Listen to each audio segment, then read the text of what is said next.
This is our fucking city. He just shook up the world. He just shook up the Butler. I don't even know where you're sitting at.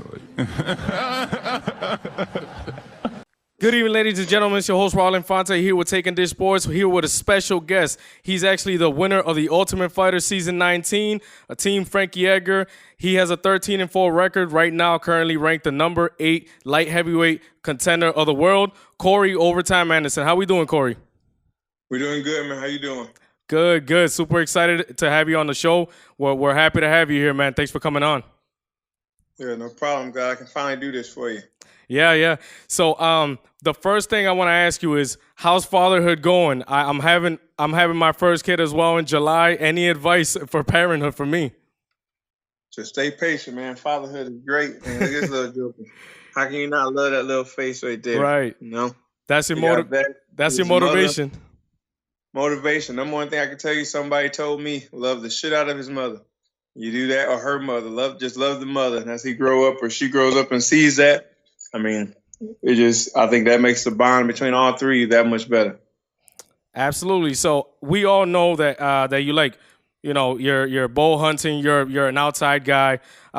Can you just give us the details? Just how can you access your information so you could help you guys out with your subscribers on your little YouTube podcast that you got going on? Oh, yeah. You can check me out there on YouTube at Outdoors with Overtime. But you can just check me out as my Instagram, Corey A_MMA, COREY, the letter A_MMA. The link is in the bio. You click that and go there. I'm always posting stuff, links in the story mode, or just go straight to YouTube. Like I said, Outdoors with Overtime. Well, thanks for that. And also, guys, don't forget, we're also going to have the link available for you guys if you guys didn't hear Corey in that situation. So we're going to move on right away, and we're actually going to discuss. So you started off in the Ultimate Fighter, ended up winning that season, started your career off good. 2017 rolls around, and you have 2 tough losses. How were you able to bounce back from those difficult defeats? I mean, it was pretty simple. The OSP fight was just a simple mistake. I got lackadaisical for 1 second. I lost focus. And that was a problem I had for a while. Took a lot of shots in fights. Some of them just didn't put me out. But I was always taking shots towards the end of the fight instead of staying on the grind, nitty-gritty, that whole 15 minutes in his face, putting it on him constantly. I'll take that last round off for a few minutes or whatever. And that's where I would get caught in a situation, almost caught in a submission or whatever it is, instead of just staying focused. Right. That aspect there. And with Jimmy Manuwa, that was more of a mental thing.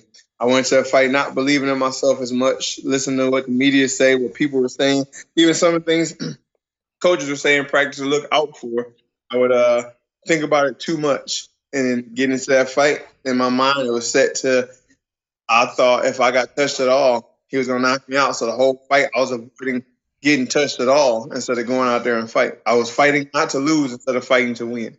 Yeah, I did recall that you stated that on the Joe Rogan show. Hey, he also went on the Joe Rogan show, guys. So if you want to hear a more concrete and longer interview with Corey Anderson, go on the Joe Rogan podcast and you'll be able to hear him there for over 3 hours. So with that being said, what I noticed is that when you typically cover those 2 losses that in your career, for some reason, it sounds like the Jimmy Manuwa loss rubs you worse than the OSP fight, even though the OSP fight was more recent than the Jimmy Manuwa fight. Is there any certain reason why that is, that one rubs you worse? Because in the OSP fight, everybody saw what I was doing. I was dominating for 3 rounds and got caught. Correct. The Jimmy Manuwa fight, it happened in the first round. I didn't get a chance to go out there and show what I was about. I went out there and doubted myself so much, I hindered myself from doing what Corey does every day in the gym because of people's thoughts. As for the OSP fight, I didn't care what people thought. I went out there and did exactly what I wanted to do and just made a mistake and lost focus for a second, and it cost me.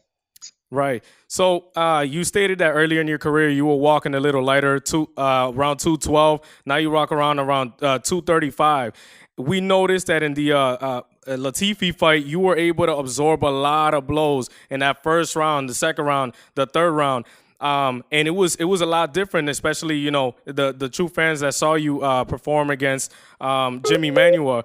Do you think that extra weight is the reason why you're able to absorb those punches, or just the mental toughness that you learned from the prior mistake against Jimmy?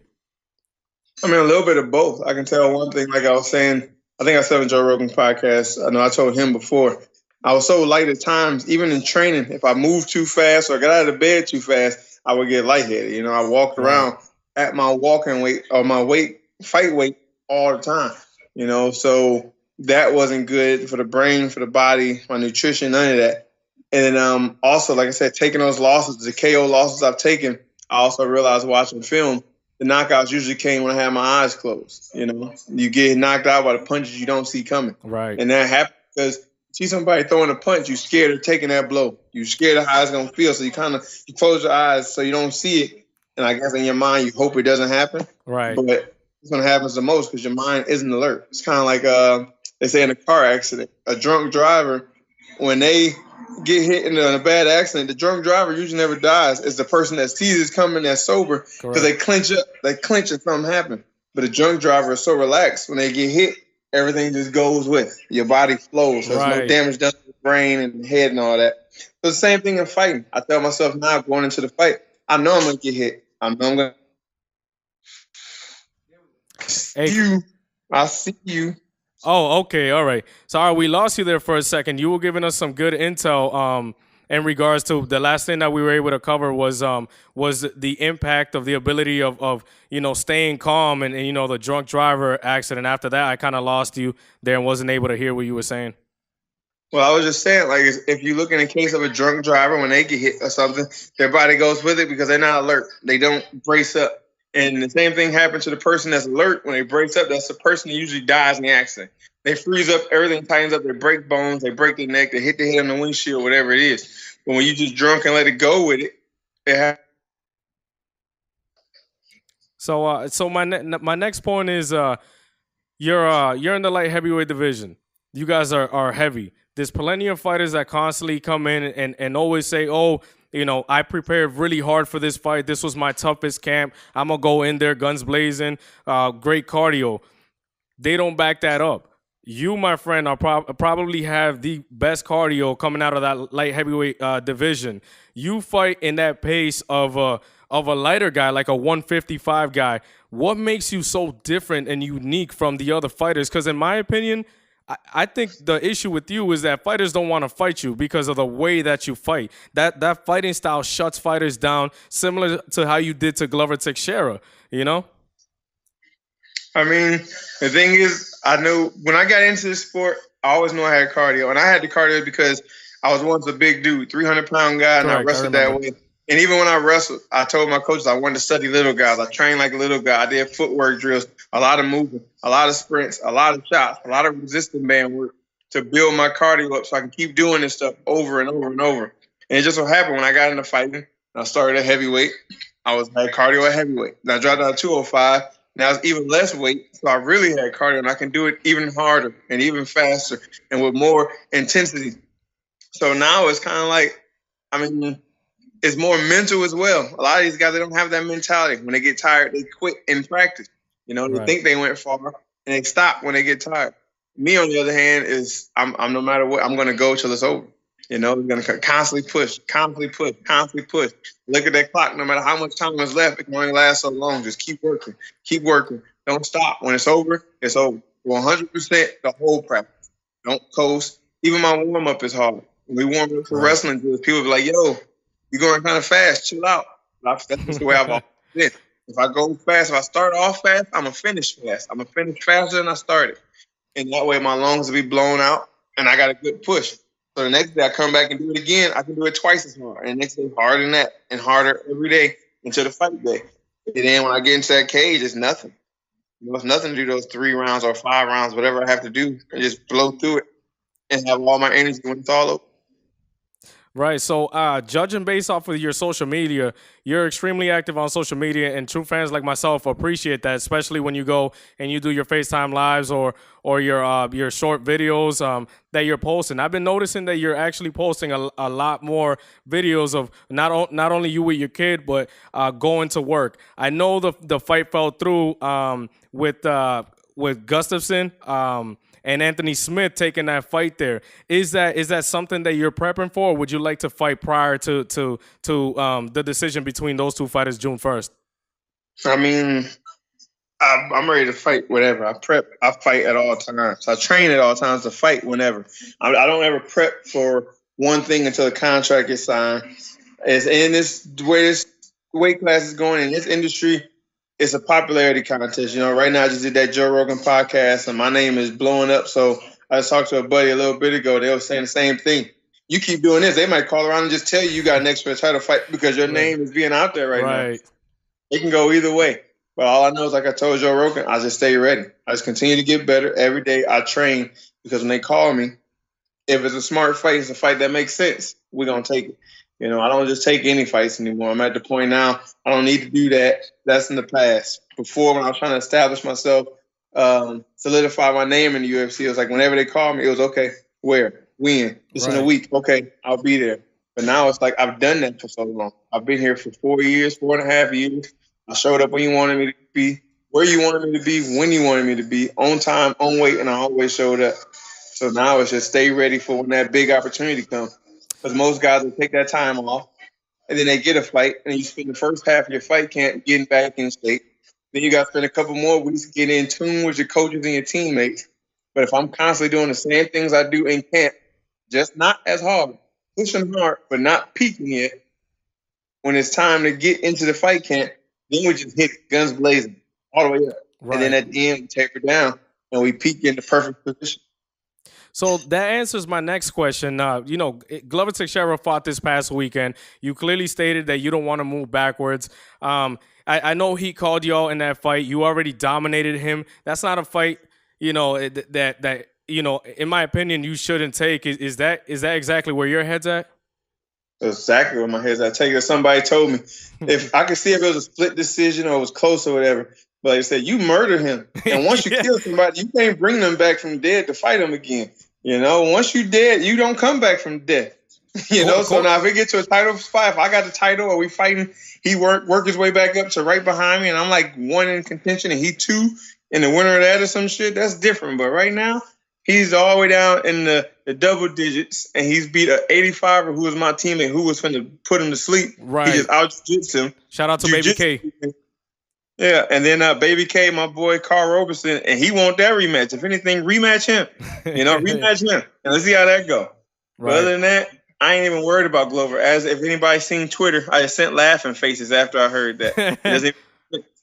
Yeah, he was stating that it was because of the short notice that that fight ended up that way. He didn't really credit you on that easy dub. He was more, like I said, really talking about because it was a short notice, that's why he performed that bad. Okay, but he was in camp for what, 15, 16 weeks? So how about the fact when I got the fight, I was drinking a beer and eating a big-ass burger, and I just finished sushi. It was like, I heard it, like, I'll take the fight. Like, I'll take it. He was training. I was training, but not for nobody specific. Right. So the point is, what? He was training for a wrestler and a striker, and that's what we ended up fighting. It was just a different wrestler and a striker with more heart that put it on him, and he don't like it. Right. I think really what it is, at the hotel, I patted him on the chest and told him, "Don't worry, bro, you ain't done yet." And I think he took that disrespectful. Yeah, so there's a light heavyweight right now that's making some noise that actually passed you in the rankings. I don't like it because you beat the number 3 guy, you beat the number 5 guy. You should honestly be in the top 10. Everybody that's been following your work for years knows this. His name goes by the name of Dominique Reyes. He's 11-0 right now. He does not have an opponent in the future. They're looking for one. He's ranked 5th in the world. It could bump you into that top 5 like you wanted to. Is that a fight that you would look forward to, especially with him saying that he thinks that he's 2 fights away from gold? You're probably a fight or 2 from gold as well. I've called him out. I tweeted him I tweeted him for about a whole 2 weeks straight. He responded to one. He was like, the first one I tweeted, like, let's do it in July in Vegas fight week, Odelay or something. And then when I went on to retweet it, it deleted. As I was retweeting it, it disappeared and popped up and said the tweet is no longer available. And then I kept tweeting. I'm like, yo, you responded. Where you at? Yo, Dana White, give me the contract before you run. I called him out about 2 weeks straight, and he responded to everybody else that commented or posted to him but me. So all I take from that is he's scared from that ass whooping. He got taken down by a guy who can't wrestle. So when he go against me, he already know what's going to happen. And like you said, guys don't want to fight me with that cardio. And my reach is longer than his, so I don't have to get close. So that's how it usually gets people. It's people with shorter reach that have to get in close, and he catch you. And I'm not worried about that. Right. So, we're not even going to discuss the John Jones situation. If you're a true fan of MMA, if you're a true fan of Corey Anderson, you know where the beef is at. You know what he has to say. You know how he feels about John Bones Jones. So I'm going to actually throw you a curveball. It's a fighter that's behind you in rankings, but has a lot of noise behind him right now. And could put Johnny Walker, my friend. What do you got to say there? Put it that way. I ain't even one step back for what? I beat him and they say, what? You beat a guy that's ranked 15. It wouldn't do nothing for me. You got to know the way the politics work in this game. Yeah, he's a big name or whatever, but you beat him then what? That's just like Glover just beat that Ian Cutabella kid. That kid was a big name too. But now he beat him and I already heard. Well, now they're talking about well, I guess he ain't as good as he was. It's like that. Everybody's a good name until they get beat. Anthony Smith was the same way. He came in and beat Shogun and Rashad. Oh, he beat two champs, blah, blah, blah. Then he beat Volkan after being a punching bag, but he went against John Jones and got shut down. Have you heard Anthony Smith's name anymore? June 1st. That's the way it worked. Gus, he went out there. He did his thing. He fought Jones. And 5 years later, his name was still being brought up because he put up a fight. He was a mixed martial artist. He had been tested throughout his career. He had lost to jiu-jitsu guys. He had been taken down and learned. Right now, Johnny Walker he's going out there, he's doing fancy things. Can't take that from him. Yeah, it's exciting. People buying it because he's exciting. Right. That's how it always starts. But once they lose, you don't hear them anymore. Because once they get tested, you haven't been spotted. They haven't been spotted anywhere else. Once they get taken down, they see he ain't got it, then it's like, I guess it was a one-hit quitter or a one-hit wonder, just like a rap song. Right. It's hot when it's in the club, but you never hear his album again after that. Right. So, hey, Corey, I want to thank you for your time. That wraps it up there, guys. Corey Anderson, he doesn't have an opponent coming up. Dominic Reyes, you heard him talking. Let's get this fight going. Corey Overtime Anderson is on a tear right now. Had a killer last year, went 3-0, 13-4 right now, but he's not done. He's not even in his prime yet. He's super motivated, has his kids. Let's get him this fight here. Hey, Don't forget, guys, we're not only the guys that watch these sports, but we analyze them here with your host, Raul Infante, and your special guest, Corey Overtime Anderson. Thank you for coming on. Yeah, thanks for having me, fellas. I appreciate it, and it was fun.